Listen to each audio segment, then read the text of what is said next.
Vivencias.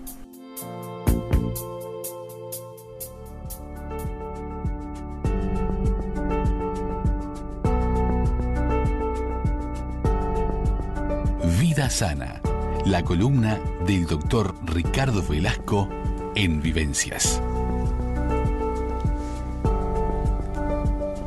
Ya estamos con la columna Vida Sana del doctor Ricardo Velasco aquí en Vivencias para hablar de tabaquismo, porque se celebró el 31 de mayo el Día Mundial del Tabaco. En Uruguay, según datos del Ministerio de Salud Pública, 500.000 de personas fuman y las muertes provocadas por consumo o la exposición a tabaco es de 6.500 personas por año. Y según el Ministerio de Salud Pública, ser fumador produce formas más graves de COVID-19 y se requiere una mayor frecuencia de ingreso al CTI de esta enfermedad. Y de esto vamos a estar hablando hoy con el doctor Ricardo Velasco. Muy bienvenido, Ricardo. Un gusto, como todos los jueves, recibirte. Muy bien, buenas tardes. ¿Qué tal? Sí, realmente tú hiciste un resumen, como siempre, muy acertado. Y realmente el tabaco mata 14 personas por día. 14 personas mueren directamente por enfermedades vinculadas al trabajo. Al tabaco, perdón. 24 en realidad son las que están accesoriamente también con enfermedades vinculadas al tabaquismo. Es un disparate para una población nuestra tan chica. Esto es realmente una pandemia, algo real, ¿verdad? Claro. Y algo tenemos que hacer. Bueno, yo quise ser positiva hoy cuando te anunciaba, Ricardo, porque yo sé que no es una adicción el tabaquismo como como tantas de las que tratamos en tu columna, y quizás haya muchos oyentes que han intentado varias veces dejar de fumar y no han podido. Pero vamos a ser positivos, porque yo sé que tú sos positivo y querer es poder. Entonces vamos a intentar que hoy, a través de tu columna, ver a esos oyentes que están indecisos pero que tienen ganas de dejar de fumar, cuáles son los motivos para tomar esta iniciativa, porque tenemos que ver que el tabaquismo es una enfermedad, es una adicción. ¿Por qué? A ver, veamos. Claro. Esta droga que tiene el tabaco, que es la nicotina, ¿por qué es tan perjudicial, no? Claro, lo primero que tenemos que reconocer es a nuestro enemigo. Nuestro enemigo es el tabaco y las sustancias que se agregan, ¿verdad? O sea, reconocer la entidad que tenemos, la entidad que tiene nuestro enemigo, que provoca una adicción y es de las adicciones más fuertes. Junto con el alcohol y la cocaína, son de las adicciones que son más, o sea, son las drogas más adictivas. Entonces, reconociendo que tenemos primero una enfermedad, que es una adicción, y que sabemos que nos está perjudicando y que nos va a perjudicar, porque el tabaco se viene discutiendo hace muchísimos años y no se le ha encontrado todavía o sea, no hay un por qué no prohibirlo. O sea, el tabaco en realidad no debería estar autorizado. Lo que pasa que en muchos problemas, digamos, resortes de índole económico y de índole cultural, claro, que hacen que se conserve. No, la OMS no termina nunca de definir la droga, o sea, el tabaco como droga y por lo tanto prohibir su uso. Y eso es uno de los grandes temas que lo estamos aceptando de alguna manera socialmente. En nuestro país, desde que se promulgó la ley en el 2011, realmente hemos tenido una conducta que ha sido ejemplar en cuanto que la gente la ha acatado, la ha entendido, la ha acatado, claro, bastante, y la idea es que en la medida que tengamos menos fumadores pasivos, y ahora vamos a definir lo que es eso, fumador pasivo, se va generando menos hábito y va a ir disminuyendo la población fumadora. Aunque ahora parezca, en los primeros años parezca que eso no ha sido así, inclusive ha habido hasta un rebrote, y en estas épocas de pandemia ha habido, porque claro, las angustias nos llevan a que las adicciones, el lugar que tenemos en la angustia lo llenamos con adicciones, ¿verdad? Tanto el alcohol, el tabaco, las drogas, los psicofármacos. Porque de alguna manera la nicotina aumenta la liberación de esas sustancias químicas cerebrales de las que hemos hablado tanto, como son los neurotransmisores, para regular el estado de ánimo, de comportamiento, ¿no, Ricardo? Claro, bueno, la nicotina y otras sustancias, porque Que tiene, no es solo el tabaco natural, es las otras drogas, los otros elementos que se agregan, además del papel que estamos quemando y que estamos inhalando, sí, son sustancias, tiene más de 34 sustancias tóxicas comprobadas, claro, de las cuales muchas de ellas aumentan su adicción, porque el tema de la industria del tabaco quiere no perder adeptos. Entonces, claro, permanentemente están inventando algún elemento que haga que aumente su adicción y que puede disimular lo negativo. claro. Y te quiero hacer una pregunta, ¿no? Sí. Por ejemplo, ¿por qué se da que el fumador, hay situaciones como que desencadenan el impulso a fumar? Por ejemplo, tomar un café, hacer un descanso en el trabajo, hablar por teléfono, consumir bebidas alcohólicas, manejar, pasar el tiempo con amigos. ¿Por qué se da esto que trae aparejado todas estas situaciones? Ayudan a que en esos momentos la gente sienta más la necesidad de fumar. Tú sabes que la necesidad, el impulso de fumar, como el de tomar, como de consumir, son impulsos. Ajá. Están medidos, duran segundos, fracciones, son 5 segundos, 6 segundos, a lo sumo 1 minuto.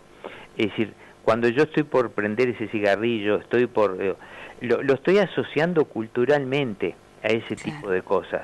Más que la adicción no está asociada ni al café, ni está asociada a las reuniones con amigos. Lo hemos asociado desde el punto de vista cultural. Porque me tomo, yo qué sé, hice un mate y con el cigarrillo, ese par que se está haciendo es un poco impuesto por la sociedad. ¿Por qué le hemos dado a nosotros? Es una forma también, cuando estamos angustiados, una especie de cable a tierra que hacemos para bajar un poco la ansiedad. Si bien tiene un efecto relajante aparentemente, la nicotina y el tema de fumarnos un cigarrillo siempre nos lleva a cierto paz donde me dedico a mí mismo. En realidad me estoy perjudicando yo mismo, claro, claro. ¿tá? Porque estoy inhalando sustancias sumamente tóxicas, sustancias vasoactivas que contraen nuestras arterias, y eso va generándome un aumento de la tensión. Es decir, todo lo negativo que nosotros creemos que estamos haciendo, bueno, todo eso nos está probando la nicotina, o sea, la nicotina, el alquitrán, en fin, Claro. estamos absorbiendo también alquitrán, que está cubriendo nuestro tracto respiratorio y que nos está perjudicando en forma crónica. ¿Y qué hay también, Ricardo, en el caso de la pandemia con los fumadores y el tema del COVID? ¿Tienen mayor riesgo? Algo de eso compartíamos. A eso iba. Nosotros, el fumador, es decir, todos los fumadores después de 5 años de fumador, es decir, Sí. algunos pueden hacer algún tema de tumoración, es decir, el fumador tiene aumentado estadísticamente el cáncer de lengua, el cáncer de boca, el cáncer de faringe, el cáncer de esófago, el cáncer de intestino y el cáncer de pulmón. Eso se sabe, está reconocido. En la mujer el cáncer de mama, en las mujeres fumadoras está reconocido que aumenta. Pero, si, como decía un profesor mío, si tienen la suerte de no hacer, o la mala suerte de no hacer un cáncer, seguramente todos a los 5 años ya empiezan a tener la enfermedad obstructiva crónica, el famoso EPOC. ¿Qué es eso? Viene a ser, por el efecto del alquitrán, las unidades pulmonares se llaman alvéolos, son como globitos viene a ser como una esponja el pulmón, donde se produce el intercambio, el alvéolo donde se produce el intercambio de oxígeno por anhídrido carbónico, ¿verdad? Es donde hacemos el intercambio. Esos alvéolos se van recubriendo de nicotina, y de ser la consistencia de una esponja, quedan rígidos, duros y oscuros, cubiertos bien por el alquitrán. O sea, y eso nos va llevando que vamos atrapando aire, las secreciones que estamos permanentemente secretando para limpiar nuestro tracto respiratorio van quedando allí atrapadas. Entonces, la pregunta que muchas veces le preguntamos a alguien, por ejemplo, que lleva fumador más de 5 años, algunos lo adquieren, tienen mucha suerte y a los 10 años le empiezan a aparecer, pero no más allá de 10 años a todo fumador le aparece. Por ejemplo, le preguntamos, ¿usted tose? ¿Usted tose? No, no, en realidad yo solo toso de mañana, expectoro, saco todas esas flemas que tengo de mañana, después del día lo paso bien. Esos son los primeros síntomas. O sea, para ellos es normal que ese tipo de cosas, lo que se llama la toilette, la hagan a primera hora de la mañana por el calor de la noche que se fueron desprendiendo de las secreciones. Claro. O sea, esos son los primeros síntomas del EPOC, de la enfermedad obstructiva crónica. Eso es evolutivo, porque cada día, como seguimos fumando, seguimos obstruyendo nuestros pulmones. Por lo tanto, tenemos menos superficie respiratoria, donde después llegamos a encontrar esa gente que, los hemos visto, están como esos tórax hinchados y que tienen como que permanente tosen y permanente y tienen como lleno de flemas. Hemos encontrado todo ese tipo de gente. Sí, sí. Esas son las enfermedades obstructivas crónicas. Quiere decir que nuestro pulmón ya está enfermo, está afectado por el tabaco. Donde venga una enfermedad inflamatoria, llámese COVID, llámese cuadro gripal, llámese cualquier tractor respiratorio, es donde ya tenemos una comorbilidad. Ajá, esto sería lo que hemos escuchado como comorbilidad. Claro, nuestro órgano de choque va a ser el pulmón, sin duda alguna. Entonces, ya tenemos un pulmón afectado, más esto se inflama, se afecta más, respira menos, satura menos. Por lo tanto, tenemos menos oxígeno en nuestra circulación. Claro. ¿Tá? O sea, ahí empieza nuestro problema también. Además de que esto actúa a nivel de arteriolas, nos va obstruyendo la nicotina y nos ayuda junto con el colesterol a poner las arterias más duras, más rígidas, lo cual nos empieza en ciernes a una cardiopatía, o sea, lo que se llama angiopatía, ¿verdad? O sea, la enfermedad coronaria empieza en eso, ¿verdad? Empieza a obstruirse las arterias y empieza el sufrimiento cardíaco. Creo que fui claro, capaz que fui demasiado extenso. No, perfecto, Ricardo. De todas formas, estamos viendo las complicaciones que trae el fumar, como bien tú señalás, en distintos, en el organismo, en los pulmones, en el corazón, en el sistema circulatorio. Hay distintas complicaciones, ¿no? Pero yo creo que lo importante, además de todas estas complicaciones, que yo creo que el fumador lo sabe, porque no es, pero es una adicción. Y convengamos que como adicción no es fácil dejar de fumar. ¿Cómo hacer si una persona nos está escuchando y ya sabe todo esto que nos estás diciendo, pero no puede dejar de fumar? ¿Qué debe hacer? ¿Qué consejo le das a esta persona? Bueno, primer cosa, como siempre, dos caminos, o sea, un camino que lo encararíamos por vía del médico de cabecera, y el médico de cabecera encara dos caminos. Sí. El valorar el deterioro, la destrucción de tejidos que nos ha hecho, o sea, la valoración de la enfermedad obstructiva crónica, del asma, del estado de salud de esta persona, el estado cardiovascular, y después un tratamiento. Primero, la voluntad de la persona de dejar de fumar tiene que estar implícita. Sí, eso es lo primero, si no hay voluntad, no podemos obligar, o sea, no hay obligación, de alguna manera el paciente va a recaer, ¿verdad? Claro, es aquellos tratamientos mágicos, por ejemplo, tratamientos mágicos, que estas gotas si me sacan y dejo de fumar, o un tratamiento que había con láser. ¿Te acordás? Hace unos años había un tratamiento que era efectivo en el sentido que les quitaba, porque ¿qué pasaba? Lo mismo que genera el COVID, les quitaba el olfato. Sabor, el olfato, exacto, el sabor y el olfato del tabaco. Entonces, pero ese efecto era un efecto reversible, duraba a lo sumo 15 días. Ajá. Entonces, ante 15 días, como la persona no sentía el aroma ni sentía eso, era donde era dar un paso para dejar de fumar. ¿Qué pasó? Nosotros, sintiendo el aroma, no cortamos todo el hábito y todo lo demás. Además es reversible eso. Claro. Entonces, de no fumar 15 días, después se fumaban el doble cuando recuperaban el olfato, porque era reversible. Hoy el tratamiento, entonces, del punto de vista médico, lo tratamos para valorar cómo está la persona, el deterioro que vaya tenido, y después encarar un tratamiento que hay gente que se está dedicando especializado en eso, en el cual se hace la terapia de grupo, se hacen los grupos que ayudan a dejar de fumar y se ayuda hay algunas drogas, en el caso, por ejemplo, hay unos parches de nicotina, porque para ir dejando la cantidad de cigarrillas que tenemos, hay un síndrome de abstinencia también. Cuando empezamos a dejar de fumar, empezamos a ponernos nerviosos, podemos tener temblores, podemos tener fiebre, aumenta la tos, es decir, tenemos un montón de problemas que asumir. ¿Verdad? ¿Hola?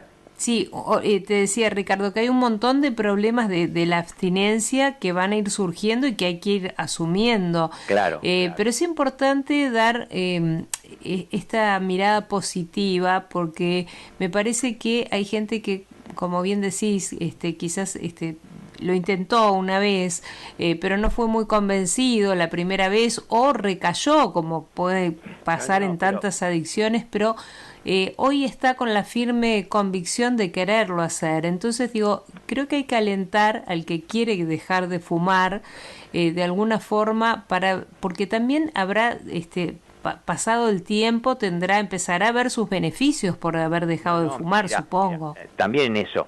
Es decir, hay drogas, después se usan, además de los grupos esos de autoayuda, y que están coordinados por un médico neumólogo, por alguien, o psiquiatra, que hacen la autoayuda, pero además se va medicando.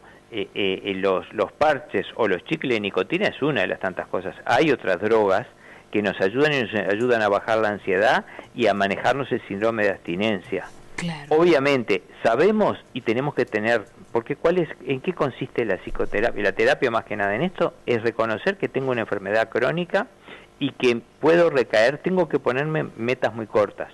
Hoy no voy a fumar, o sea, hoy no voy a fumar y mañana encaro, hoy no voy a fumar. Y es día a día hasta que empiezo a salir de la abstinencia física. Después tengo que empezar con la abstinencia psicológica, psíquica, aquello que cuando tengo un problema, el escape o es el alcohol o es el tabaco, ¿verdad? Me tomo tres cañas y ya la cosa... Claro, a ver, porque como decís vos, Ricardo, siempre, ¿no? No vamos a apagar el incendio con nafta, porque suponete, para dejar de fumar vas a recurrir al alcohol, entonces caes en otra adicción, o sea, para dejar una, recaemos en otra, eso sería gravísimo. Bueno, esa es la idea porque primero, las personalidades adictas tienden a recaer en una y en otra. Claro. Entonces, sabiendo que estamos en eso, se va tratando de tomar conciencia de que tenemos una adicción, que tenemos una enfermedad, que donde descuidemos vamos a volver a recaer. Y así es como se logra ir saliendo, y después las motivaciones. Donde una persona esté motivada, que tenga necesidad por algún familiar, por ejemplo, cuando nace un niño en la casa, siempre le decimos, dentro de la casa donde haya fumadores no se puede fumar, ¿verdad? Porque el fumador saca ese humo queda en el ambiente, lo respira el niño y el niño es un fumador pasivo. Claro. O sea, el humo del ambiente va siendo filtrado por los pulmones del niño, que es un fumador secundario. Ahora se está estudiando también los fumadores terciarios. A ver, ¿cómo es eso? Fumadores terciarios, le hablan el tercer humo. ¿Por qué? Porque cuando nosotros fumamos nos impregnamos nuestro pelo, nuestra ropa, todo, y esas partículas de nicotina, de alquitrán, del humo, que son sólidos disueltos en aire, ¿verdad? Porque aquí es el humo.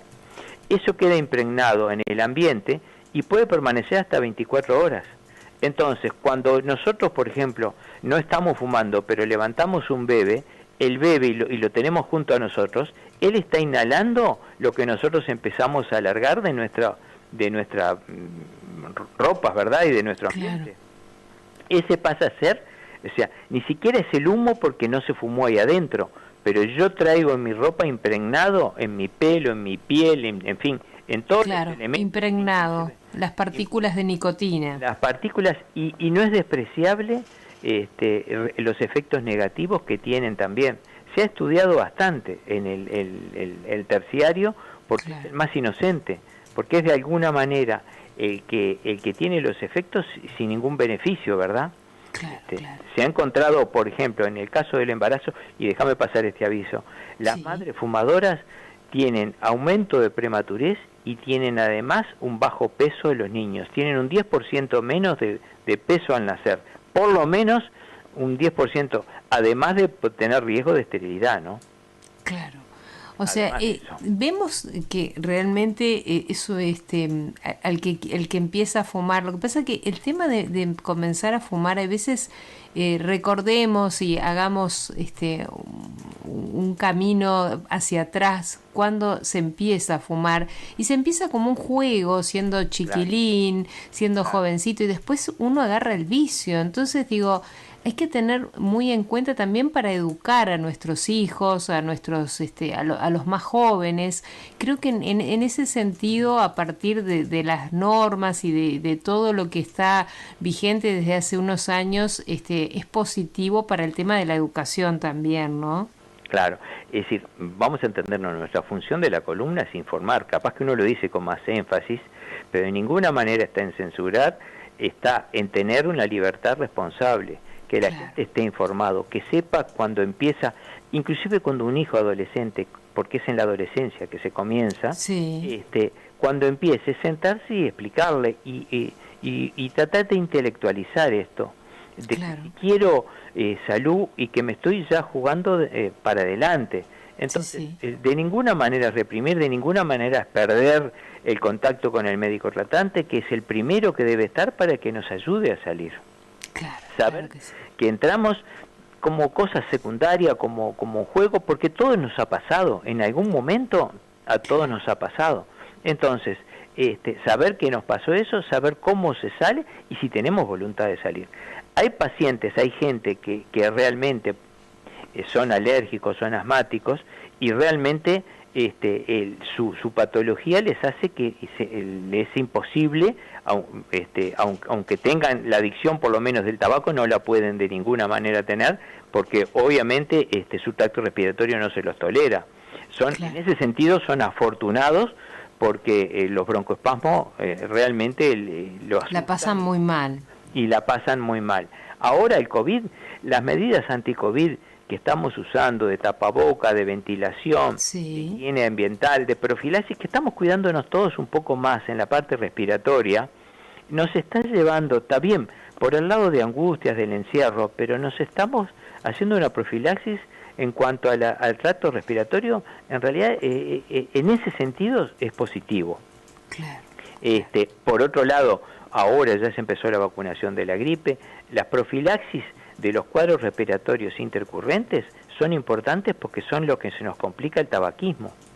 O sea, el tabaquismo nos complica como enfermedad coayudante o como enfermedad de base, porque el otro son infecciones que aparecen. El famoso hongo negro A ver, contanos de eso, porque se sabe muy poco. ¿Qué es este hongo negro que están apareciendo casos y está todo el mundo enloquecido? En realidad es una micosis más. Lo que pasa es que es un hongo. Los hongos son oportunistas. Cuando está inmunodeprimido una persona, y en el caso del COVID, porque se encuentra inmunodeprimido en un paciente que tiene tracto respiratorio alterado, entonces es donde puede hacer una lesión micótica, y el aspecto que tiene de una necrosis, mirado aparentemente del punto de vista grande, parece como una lesión negruzca, como todas las lesiones, ¿verdad? Negruzcas, entonces por eso se le ha bautizado como el hongo negro. Ya se conocía de antes, ya se conocía, pero solamente eran inmunodeprimidos, y además hay una droga para tratarlo. Eso te iba a decir, hay un tratamiento, o sea, que la gente se quede tranquila que hay tratamiento. Hay un tratamiento. El problema es que el paciente muchas veces está tan debilitado por las enfermedades intercurrentes que tiene, el caso de la diabetes, el caso de un fumador de una EPOC y que tenga un COVID, que ya lo agarra tan débil que en realidad el hongo no es que tenga mucha potencia, digamos, agresiva, sino que el organismo está tan debilitado que cualquier otra se potencia, ¿verdad? O sea, y ahí se trata con anfotericina B, que es un antibiótico de uso específicamente para esas micosis y ese tipo de cosas, y en general se obtienen buenos resultados. Ahora, esa entidad se da dentro de un paciente grave. no es que me lo agarré en la feria, no es que me agarré... Bueno, pero está bien, digo, aclararlo, porque viste que manejamos mucho... Lo tomé y me lo contagiamos, ¿no es? No, pero está bien aclararlo porque se está manejando y están apareciendo casos y uno realmente no entiende de qué se trata y es alarmante. O sea, serían casos graves de COVID o de problemas respiratorios que aparece este hongo, pero es un hongo que realmente tiene un tratamiento. Esto es importante también lo que estás diciendo. Tiene tratamiento, es una de las micosis, no es de las más agresivas, hay otras más agresivas, lo que pasa es que ha aparecido en esta gente y se veía en los diabéticos insulinodependientes, que eran las personas más debilitadas de alguna manera. En este caso ahora, ¿quiénes son los pacientes que están en CTI? La gente ha bajado el grupo etario, son gente más joven, pero son casi todos obesos y casi todos diabéticos. O sea, sobrepeso y diabetes es el combo que junto con el COVID es lo que nos está llevando a complicar la vida.